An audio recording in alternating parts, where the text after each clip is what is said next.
നിമിഷപ്രിയക്ക് വേണ്ടി ചെയ്തത് സകലതും ഒരു മതപണ്ഡിതൻ മാത്രമാണെന്ന് പറയുന്ന സകലർക്കും വേണ്ടിയാണ്.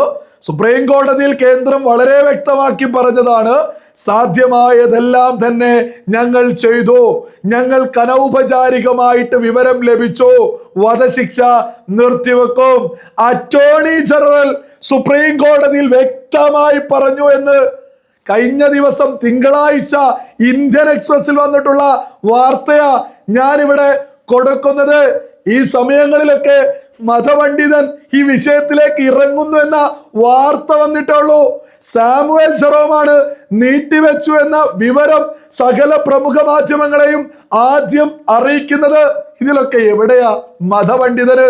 നിമിഷപ്രിയയുടെ വിഷയത്തിൽ ശക്തമായ ഇടപെടലുകൾ നടത്തിയ കേന്ദ്ര സർക്കാരിന് ഹൃദയത്തിൽ നിന്ന് അഭിനന്ദനങ്ങൾ നേരുന്നു.